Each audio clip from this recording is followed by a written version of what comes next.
안녕하십니까. 조선일보경제부의 박사기자 방현철입니다. 여러분 코인 투자 정보 어디서 찾으시나요? 혹시 너무 많은 이슈 때문에 진짜를 놓치고 있진 않으신가요? 코인 시장을 파헤쳐서 진짜 배기 뉴스를 전해드립니다. 그럼 5월 26일 목요일 코인 파헤치기 본격적으로 시작해보도록 하겠습니다. 오늘은 알고란의 고란 대표님 나오셨습니다. 안녕하세요. 네, 안녕하세요. 제가 얼평 얼굴 평가 잘 안 하는 편인데 저 얼마 전에 그 다른 방송 나온 걸 보니까 좀 초췌해 보이시던데 네, 오늘은 상당히 괜찮아 보이세요. 살아야죠. 네, 네. 그 제 대학교 때 아마 제 그 대학을 아마 비슷한 데를 나오신 분들 아실 텐데 더 쇼 머스트 고 원 이게 그 대학 교양 용어 1장에 등장하는 말인데 네. 쇼는 계속돼야죠. 네.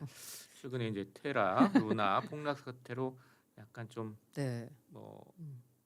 또 상당히 많이 네, 잃었다는 소문이 그쵸. 있어요. 우리 고란 대표님. 정신승리하기로 했습니다. 네, 음. 어쨌든 플러스다. 그럼 본격적으로 시작하기 네. 전에 뭐 한마디 더 말씀드리면 저희 방송 이게 정보 전달이 목적이지 어떤 특정 코인 투자를 권유하는 맞습니다. 방송은 아니라는 거 네, 명확하게 좀 말씀드리고 시작을 해보도록 하겠습니다. 음. 오늘도 뭐 세 가지 이슈 음. 준비해 오셨죠? 네. 네, 첫 번째 이슈는 테라 2.0 부활 네. 물음표 있었고요. 음. 두 번째는 스테이블 코인 괜찮아요? 여기도 세 번째는 물음표. 비트코인 바닥은 여기도 물음표죠. 네, 물음표 네. 세 개나 있다는 건 지금 코인 시장 상황이 상당히 물음표가 많다. 불확실하다. 네, 뭐 이런 뜻인 것 같습니다. 네네. 첫 번째 이슈부터 알아보죠. 테라 2.0 부활 뭐 이건데 네. 뭐 이미 익히 다들 아시듯이 테라하고 루나의 폭락 사태가 상당한 지금 파장을 네네. 일으키고 있는데 뭘 다시 부활을 한다고요? 그 뭐 부활, 리버스라고 하기보다는 이제 네. 리빌딩이라고 해서 재건이라는 표현이 더 맞을 것 같은데 딱 와닿는 건 부활이 맞아서 거의 지금 사망 상태에 있지 않나라는 생각이 들어서 부활이라는 이제 말을 썼고요. 네. 어제 그러니까 25일 오후 8시 17분 경에 테라 2.0 리빌딩 제안 이게 최종 통과가 됐습니다. 그래서 이게 검증인의 79.8%가 투표를 완료했어요. 여기도 마찬가지로 절반 이상이 투표해서 절반 이상이 찬성을 해야 되는데 65.5%가 찬성을 했고요. 그래서 이게 이제 통과가 됐습니다. 과반수 넘어서 찬성을 했으니까 이게 이제 통과가 됐다 네네. 이거네요. 그럼 이제 네. 리빌딩의 어떻게 그 리빌딩을 핵심은 하자는 뭐냐? 얘기예요? 이제 기존의 테라 네트워크 있잖아요. 이제 음. 우리가 이제 루나라고 불렀잖아요. 그 거버넌스 토큰을. 네. 근데 이게 루나 클래식이 됩니다. 음. 이게 옛날에 그 이더리움이 한번 음. 그 하드포크를 해가지고 새로 체인을 냈어요. 네. 그래서 새로 낸 체인의 이름이 이더리움이고 옛날 체인을 이더리움 클래식이라고 했었거든요. 그래서 마찬가지 느낌으로 옛날 체인을 루나 클래식, 테라 클래식 이렇게 바꾸고 새로 나오는 걸 이제 루나, 테라 이렇게 이제 네. 바꾸는 거거든요. 그래서 핵심이 뭐냐? 음. 새로 만드는 이 부활하는 재건하는 새로운 테라 2.0의 그 핵심은 뭐냐면 알고리즘 스테이블 코인이 없습니다. 그러니까 그러니까 테라는 우리 방송에 여러 번 얘기했듯이 알고리즘으로 해가지고 코인 하나당 1달러 이걸 유지하겠다 네, 이런 맞습니다. 계획을 냈던 건데 이제 그런 건 없다. 네, 그런 건 없고 그냥 이더리움처럼요. 이더리움이 왜 그 레이어 1 해서 플랫폼이잖아요. 네. 그 플랫폼 위에 다양한 생태계의 다른 프로젝트가 이제 얹어지는 거고요. 마찬가지로 루나라는 플랫폼 위에 여러 가지 생태계를 만들겠다라는 거예요. 철저히 그 이른바 플랫폼 코인으로서 레이어 1 체인으로서만 기능하는 거고 과거에는 여기다가 왜 그 이 플랫폼이 돌아가는데 만약에 이 거버넌스 토큰을 그냥 쓰게 되면 이 거버넌스 토큰의 가치 자체가 흔들리니까 서비스를 이용하는데 약간의 불편함이 있을 수 있다. 우리가 결제용으로 쓰는 화폐가 너무 가치가 흔들리면 이게 뭔가 그게 화폐냐, 이게 결제할 때 쓸 때 편하겠냐라는 이제 비판이 나오잖아요. 그래서 여기다 붙였던 게 이제 알고리즘 스테이블 코인이라고 해서 UST를 붙인 건데 네. 그걸 이제 아예 빼고 이더리움처럼 그냥 지금 있는 플랫폼이 뭐 되겠다. 비트코인, 뭐 이더리움 뭐 이런 네네, 것처럼 맞습니다. 이제 다시 코인 플랫폼을 만들겠다 맞습니다. 이렇게 얘기를 하는 것 같은데 왜냐면 이거 한번 신뢰가 이렇게 왕창 맞아요, 무너졌는데 맞아요. 이게 가능하겠어요? 이게 어쨌든 신규 블록체인 네트워크가 27일 날 출시가 되고 있고요. 예. 그리고 그러면 이제 기존에 들고 있었던 사람들 있잖아요. 요 사람들한테 뭐 패깅이 깨지기 전에는 몇 프로, 뭐 패깅이 깨진 뒤에 27일 기준으로 스냅샷을 찍어가지고 그때 기준으로 또 얼마를 분배하겠다는 분배 계획이 다 있습니다. 네. 에어드랍 형태로 지급을 하는데 약간 차이라고 하자면 그 테라폼 랩스 그러니까 주체죠. 개발 주체. 그리고 루나 파운데이션 가드. 여기도 보면 어떻게 보면 기관 투자자잖아요. 네. 여기는 에어드랍을 하지 않습니다. 그러니까 일반 투자자들한테만 에어드랍을 하겠다라는 건데요. 에어드랍이라고 그러면 그냥 주는 거죠? 네, 맞습니다. 그냥 나눠주는 주는 거예요. 그러니까 이게 아까 신뢰가 깨졌는데 이게 부활하겠느냐, 이게 가능하냐라는 말씀을 드렸는데 네. 그쵸. 이게 가장 큰 리스크입니다. 근데 어쨌든 간에 이걸 이제 에어드랍 받는 분들 입장에서는 이게 성공을 하게 되면 이른바 그 뭐 주식 배당받는 것 같은 느낌이거든요. 이게 만약에 그 이 루나 2.0 이거 가치가 오르게 되면 자기가 이 처음에 투자했었던 루나 클래식으로 실패를 봤던 걸 요걸 보상을 받는 약간 그런 느낌이거든요. 그래서 많은 사람들이 '야 요거 에어드랍을 받으니까 쪼끔이나마 좀 나의 손실을 좀 메울 수 있지 않을까.'라고 기대를 하고 있어요. 그래서 요런 기대감이 반영됐기 때문인지 요 이제 2.0 리빌딩 제안이 나온 이후에 루나 가격과 지금 현재 거래가 되고 있는 루나 가격과 UST 가격이 급등했습니다. 어 왜냐하면 요걸 예. 갖고 있어야지 27일 기준으로 해서 추가로 더 받을 수 있으니까. 근데 지금 거래소에서는 다 루나는 다 퇴출되는 분위기잖아요. 네네. 예. 지금 루나는 퇴출되고 있고요. 지금 그 이른바 원화 입금이 가능한 5대 거래소는 음. 다 이제 그 퇴출 예정입니다. 음. 지금 현재 고팍스하고 업비트는 이미 거래 지원이 종료가 됐고요. 예. 그리고 빗썸도 27일 기준으로 거래 지원 종료되고 음. 어제 코빗하고 코인원도 우리 이거 상장 폐지 거래 지원 종료하겠다라고 발표했어요. 그러다 보니까 이게 사실 그 기존에 있는 루나는 음. 국내 거래소에서 원화를 입금해서 사기는 불가능한 이제 구조가 됐고요. 음. 그러면 이렇게 새로 나오는 2.0 에어드랍 해준다라고 했는데 거래소에 들고 있으면 에어드랍 받을 수 있냐? 이게 아마 궁금하신 분들이 있을 텐데요. 일단 업비트의 경우에는 네 주겠다라고 했고요. 일단 보유하고 지원하겠다. 있는 경우에는 주겠다 뭐 이런 얘기인 그리고 건데. 뭐 바이비트, 음. 바이낸스, 비트파이넥스 이런 곳들이 다 네. 우리 에어드랍 지원하겠다라고 했거든요. 음. 근데 여기서 다만 한 가지 좀 명심하셔야 될 건 뭐냐면 그 에어드랍을 스냅샷이라고 해가지고 그 시점을 기준으로 들고 있는 사람들한테 주는 거거든요. 네. 근데 들고 있는 사람들한테 주겠다가 지원을 하는 거지. 음. 그래서 그럼 2.0 코인을 상장을 시킬 거냐? 음. 이건 또 별개의 문제예요. 음. 그러다 보니까 아마 혹시라도 에어드랍도 노리고 이거 상장하면은 비싼 값에 어쨌든 가격이 오를 테니까 약간 그런 목적으로 약간 투자를 고려하시는 분들이 있다면 잘 생각해 보셔야 되는 그러니까 게 앞으로 계속 거래가 될지 네, 상장될지도 맞아요. 알 수 없는 알 수 거고 없습니다. 상당한 미지수가 네네. 있는 거네요 지금. 그래서 상장을 한다고 해도 그야말로 가치가 오를지 이것도 음. 사실 알 수 없는 거거든요. 음. 그래서 그 27일 스냅샷을 한다고 해서 지금 이 코인에 대한 약간 매수세가 붙고 있거든요. 네.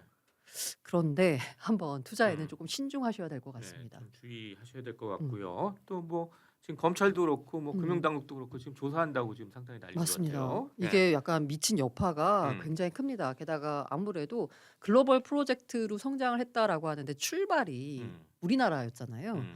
그리고 이게 처음에 테라 프로젝트가 출범을 했을 때는 결제가 중심이었어요.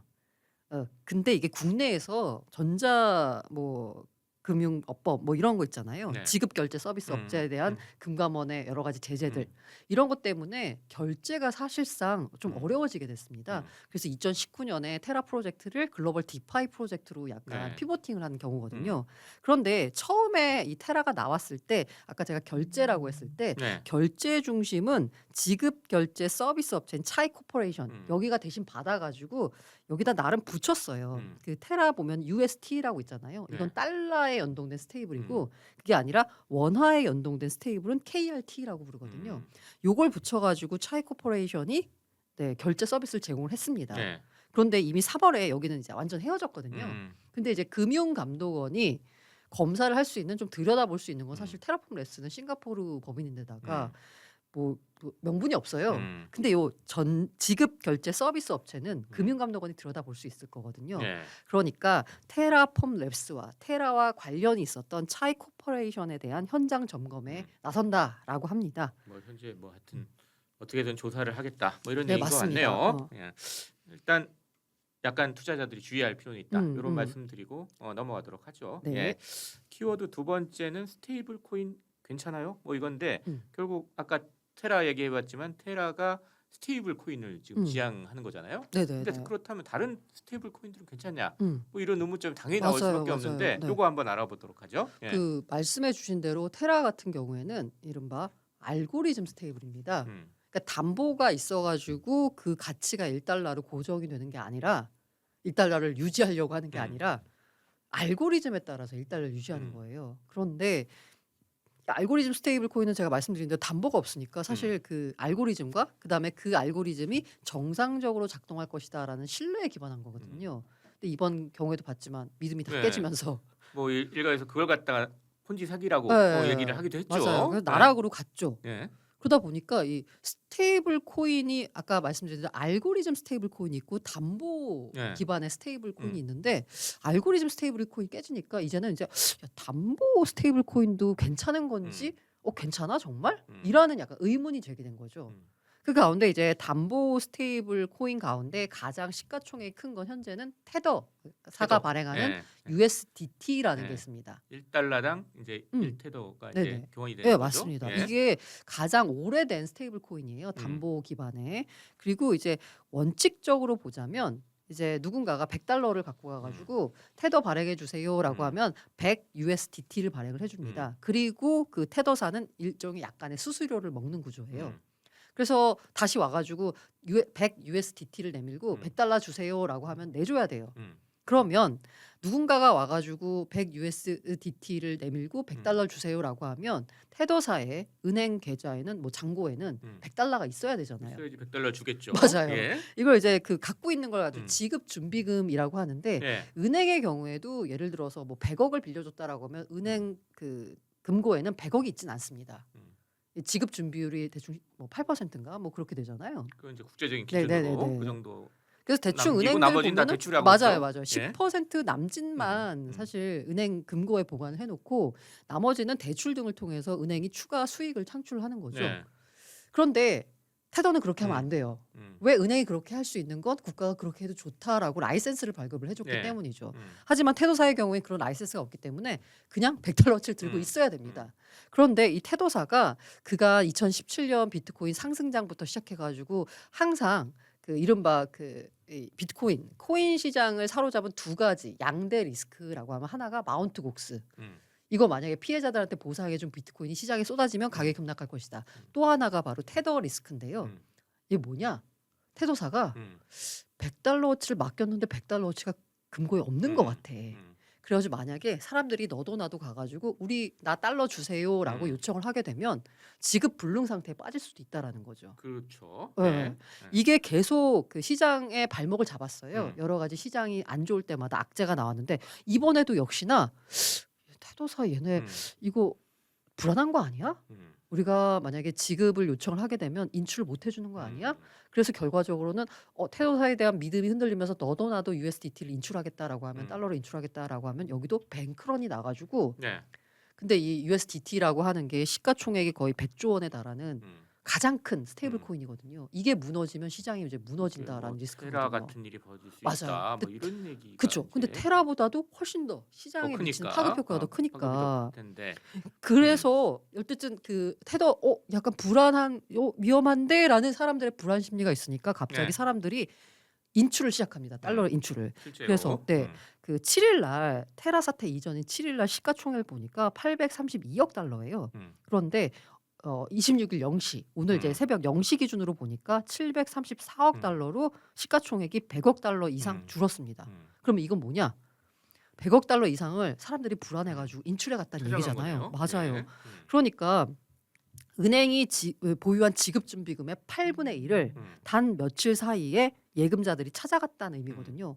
만약에 여기서 더 인출 규모가 커진다라고 하면 뱅크런의 위험이 있는 거고요. 이렇게 약간 뱅크런의 위험이 있고 위험한 거 아니야라고 하니까 USDT 가격이 패깅이 살짝 깨졌습니다. 살짝 깨져 지금 현재는 0.99 뭐 10bp 정도 싸게 거래가 되고 있는데 10일 한창 테라 사태가 조금 절정에 달했던 네. 10일에는 0.9485달러까지 하락한 거예요. 스테이블 코인이 6% 넘게 밀린다? 이거는 사실 상상하기 어려운 일이거든요. 테라도 처음에 약간 빠졌다 그러더니 그다음에 확 빠져버리더라고요. 그래서 지금은 다시 올라오긴 했는데 네, 다시 복귀 네, 됐어요. 맞아요. 그게 이제 아까 말씀드린 대로 확 빠진 이유가 뭐냐고 하면 테더사가 미국 뉴욕 법원에다가 뭘 제출했냐면 그 사람들이 USDT 준비금을 일반인들이 USDT 준비금을 그 구성하는 그 설명 자료 있잖아요. 네. 이거를 보통 사람들이 보지 못하게 해주세요. 이건 우리 영업 기밀이니까 네. 라고 요청을 했어요. 그러니까 자기들의 준비금 상황을 외부로 공개적으로 공개하지 않겠다라는 네. 의미인 거잖아요. 근데 네. 뉴욕 법원이 이거에다 불가 판정을 그 내렸어요. 말도 안 되는 소리냐. 맞아요, 이렇게 한 거네요. 맞아요. 예. 그래서 사람들이 그때 불안해진 거죠. 아니 저런 법원 음. 신청을 할 정도면 음. 얘네가 뭔가 지급준비금이 뭔가 조금 음. 의심스럽다라고 하면서 아까 말씀드린 대로 0.9 경찰은 아니더라도 하여튼 국채 같은 걸로 지금 갖고 있다고 그러긴 네, 하는데. 94달러까지 네. 밀렸어요. 네. 그리고 나서 이제 1분기 보고서 통해서 준비금을 공개를 했는데 예. 국채 보유 그다음에 국채 보유량이 어쨌든 그 앞서서 지난해 말보다는 13% 늘었고요. 네. 기업 어음 이게 가장 문제예요. 이거 규모가 17% 줄기는 했어요. 음. 그러니까 지난해 말보다 1분기 기준으로 봤을 때는 지급 준비금의 구성 자체가 좀 건전해지긴 했습니다. 그때 한창 많이 그 얘기가 됐던 게 뭐냐면 아까 제가 기업 어음만 CP 말씀드렸잖아요. 근데 여기 기업 어음에 그런 소문이 돌았던 게 뭐냐면 중국계 기업의 어음을 다량으로 테도사가 들고 있다는 소문이 돌았었거든요. 그 중에 하나가 바로 헝다. 그래서 헝다 관련된 안 좋은 면 맞아요. 휴지 조각 드는 거 아니에요? 헝다 관련된 예. 안 좋은 소식이 나오면 태도 불안한 거 아니야? 라는 불안감이 좀 확산이 됐었는데 네. 이번에 어쨌든 간에 조금 그 미국 국채 비중을 음. 늘리고 기업원 비중을 줄임으로써 자기들 지급 준비 규모는 지급 준비는 충분히 네. 뭐 언제든지 와서 찾아갈 수 있다라고 음. 하면서 자신을 했는데 지금 현재 시장에서는 할인 거래되고 있는 게 맞습니다. 네. 그런데 이 반사이익은 누가 받냐? 음. 그러면 이렇게 야 불안한 거 아니야?라고 음. 하니까 그 서클사라는 음. 미국의 스타트업이 발행하는 USDC라는 스테이블 코인은 이것도 스테이블 코인이죠. 맞아요. 그러니까? 예. 스테이블 코인 불안한 거 아니야라고 하면서 USDT에선 100억 달러가 빠졌는데 같은 기간에 USDC로는 51억 달러가 늘었습니다. 이유가 뭐냐라고 보면 여기는 지급 준비금이 깔끔합니다. 예금과 국채예요. 그리고 US 네. 그 서클사가 어떤 곳이냐? 골드만삭스가 투자한 곳이거든요. 그리고 재무 상태를 그 감사를 받아가지고 아주 네. 깔끔하게 공개를 합니다. 이러니까 여기는 믿을 수 있겠다라고 음. 하면서 USDC가 반사 이익을 음. 보는 지금 현재 상황입니다. 어쨌거나 이제 글로벌하게 스테이블 코인 좀 규제하겠다. 음. 이런 움직임도 있는 것 같아요. 맞아요. 네. 지금 마침 또 테라 사태가 터져가지고 때마침 규제가 들어오기엔 좋은 시점이긴 하고요. 네. 미국 의회조사국은 약간 이거 스테이블 코인 발행사에 대한 은행에 준하는 규제가 필요하다라는 얘기가 나오고 있고 영국 금융감독청 역시 스테이블 코인을 규제 대상에 포함하는 방안을 추진하고 있고요. 그리고 그 G7 재무장관들도 금융안정위원회 FSB라고 하죠. 여기서 스테이블 코인에 대한 규제를 강화해야 된다라고 네. 말했습니다. 얼마 전에 IMF 총재가 아주 세게 또 네, 얘기를 맞습니다. 하셨죠. 스테이블 코인은 피라미드 사기다 뭐 이렇게 얘기하셔서 좀 글로벌하게 규제가 좀 강화될 것 같습니다. 자, 이렇게 두 번째 이슈 스테이블 코인 괜찮아요?까지 얘기를 해봤습니다. 그렇다면 이제 세 번째 다 궁금해지죠. 비트코인 바닥은 네. 이 얘기가 나올 수밖에 없네요. 왜냐하면 맞아요.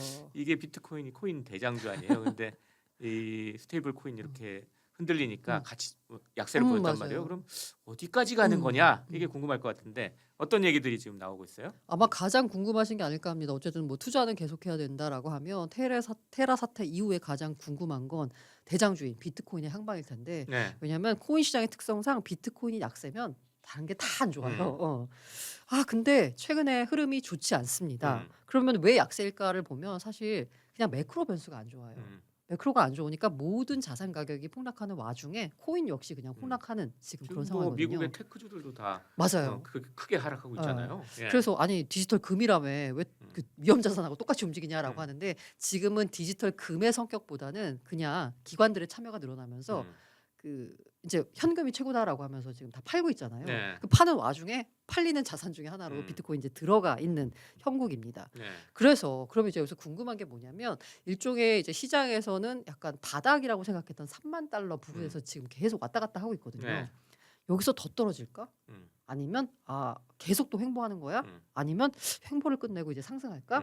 여러 가지 전망들이 나오고 있는데 네. 일단 비관론이 우세합니다. 비관론이 훨씬 더 시장에 많아요. 네. 그 마이클 버리 영화 빅쇼트 주인공이죠. 이분 항상 비관적이시죠. 이분은 비관론으로 돈을 벌었기 때문에 계속 비관론만 얘기하는 것 같아요. 네, 비트코인은 거대한 버블이며 버블이 퍼지면 참 볼만한 상황이 연출될 것이다라면서 비트코인에 대한 안 좋은 네. 전망을 또 했고요. 그리고 이분은 이제 마이클 버리 같은 경우에 숫자를 말하진 않았어요. 그런데 그 구겐하임이라는 네. 투자 전문사에 보면 CIO 최고 투자 책임자 여기 스칸 마이너드가 있거든요.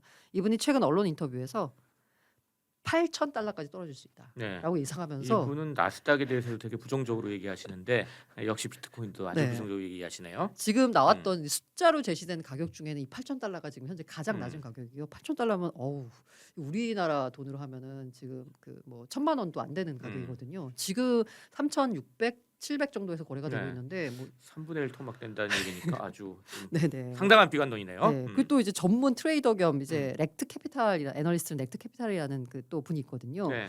이번 약세장의 바닥은 $15,500다. 음. 그러니까 지금 우리가 보고 있는 뭐 $30,000 바닥이다. 음. 요거 아니다. 요분은 떨어질 또 거다. 반토막 얘기를 하시네요. 네, 맞아요. 네. 그리고 이제 그 오한다라는 그 음. 또 운용사의 시장 분석가 에드워드 모야라는 분이 있는데 또 이분은 이름이 뭐예요? 이분이 예. 네. 성이 모야겠구나. 네. 예.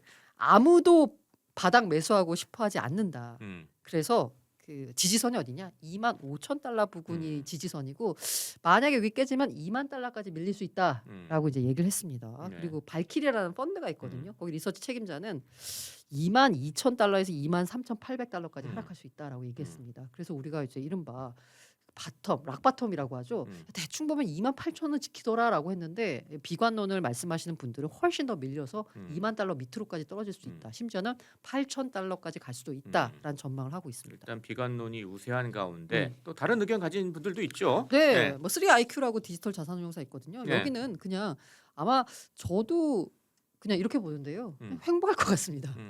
그냥 크게 오르지도 못하고 횡보할 것 같은데 여기 3IQ라는 디지털 자산운용사에서는 그 미국이 6월 초에 CPI 소비자 물가지 발표하잖아요. 예. 이때까지는 박스권에서 횡보할 거다. 아마 여기에서 만약에 의미 있는 숫자가 나와주면 위로든 아래로든 이제 방향을 틀 것 같은데 지금 현재는 말씀드린 대로 비트코인 내부, 코인 시장 내부 이슈보다는 매크로 변수에 따라 움직이거든요. 그래서 코인 투자자분들도 제롬 파월 의장을 볼 수밖에 이거는 없는. 주식시장 보는 분들하고 비슷한 네, 의견이네요. 똑같습니다. 네. 인플레가 좀 잠잠해 들면 네네. 미국의 긴축 정책이 좀 다시 좀 방향을 틀면서 주가가 괜찮을 것이다 이렇게 얘기하는 분들인데 같은 의견이죠. 의견인 것 네. 같네요. 그래서 이제 그 암호화폐 애널리스트 마이클 반데 포테라는 분인데 이분이 60만 명의 팔로워를 보유한 네. 분이에요. 이분 같은 경우에는 그 $29,400. 그러니까 지금 약간 거래되고 있는 가격이죠. 네네네. 하면은 뭐 $32,800까지 상승할 수 있다라고 하는데 $32,000라고 해봐야 그냥 그 박스권에 있는 거예요. 예. 그러다 보니까 이렇게 횡보를 할 것이다. 그리고 연준의 그 어떤 움직임에 따라서 시장을 봐야 된다라는 분들이 있고요. 긍정적이라고 하면 사실 별로 없어요. 별로 없는데 그래도 약간 롱텀 길게 봤을 때 긍정적이라고 하면 그 네. 그레이스케일이라는 디지털 그 우리가 말하는 최고의 그 펀드를 운영하고 있는 그 운용사 있잖아요. 네, 디지털 그렇죠. 자산 운용사. 여기 CEO가 나와서 뭐라고 얘기했냐면 야 그래도 그 코인 투자하는 사람들의 낙관론을 꺾지는 못한다. 지금 아무리 이렇게 매크로 상황이 안 좋아도 코인 투자하는 사람들은 낙관하고 있다. 라고 얘기를 했어요. 그래서 그 이제 코인 투자를 낙관하는 사람들은 오히려 지금과 같은 그 하락, 폭락을 기회로 삼고 있다. 이른바 바이더딥 사야지. 저가 매수. 라고 얘기하고 네, 있고요. 장기 투자 얘기하시는 주식시장에서 장기 투자 얘기하시는 분들하고 똑같은 논리네요. 네. 근데 예. 이분은 사실 그 세계 최대 펀드 운용사기 때문에 당연히 이런 말을 할 수 있어요. 근데 제가 눈에 띄었던 건 바로 레이 달리오. 브릿지 워터 세계 네. 최대 헤지 펀드라는 브릿지 워터의 CEO잖아요. 이분이 굉장히 최근 의미 있는 말을 했는데 아마 여기 그 월스트리트저널 모닝에서 월스트리트. 네. 거기에서 소개된 거는 아마 현금과 주식이 모두 쓰레기가 되고 있다 뭐 이런 주식 말을 채권 뭐 이런 쪽 얘기만 네. 소개했죠. 근데 그거 말고 또 하신 말이 코인 투자자들은 비트코인이 그러니까 회사 말고 나의 개인 포트폴리오에서 한 자리를 꿰차기 시작했다라고 했어요. 그때 지난해 5월에 컨센시스라는 코인데스크가 주최하는 컨퍼런스에 나와서 네. I have some 비트코인이라고 했거든요. 나 조금 있어라고 했는데 이번에는 나의 포트폴리오에서 한 자리를 꿰차기 시작했다라고 하면서 의미 있는 수준으로 보유하고 있다라고 했었거든요. 물론 이분의 전체 자산에 비하면 네. 그렇게 크진 않겠지만 그러면서 진정한 보상을 받을 수 있는 자산이 바로 최고의 투자인데 비트코인은 지난 11년간 큰 성과를 보여줬다라고 말을 해서요. 예. 달리오는 이 자기 포트폴리오에 꼭 금을 넣으라 그래요. 그러니까 금과 비슷하게 이제 비트코인, 비트코인을 보는 것 같아요. 네네 예, 맞아요, 예. 맞아요. 음, 그래서 요거는 약간 그 코인판에서 있는 사람이 아니라 음. 월가에 있는 그것도 월가에서 대부로 약간 그 취급받고 있는 네. 분이 이런 말씀하시니까 코인 음. 투자자들의 가슴을 뛰게 했죠. 음. 실제로 이런 발언이 알려지니까 바로 $1,000가 올랐습니다. 그렇군요. 네. 예. 자 이렇게 해서 비트코인 가격 앞으로 전망에 대해서 알아봤습니다.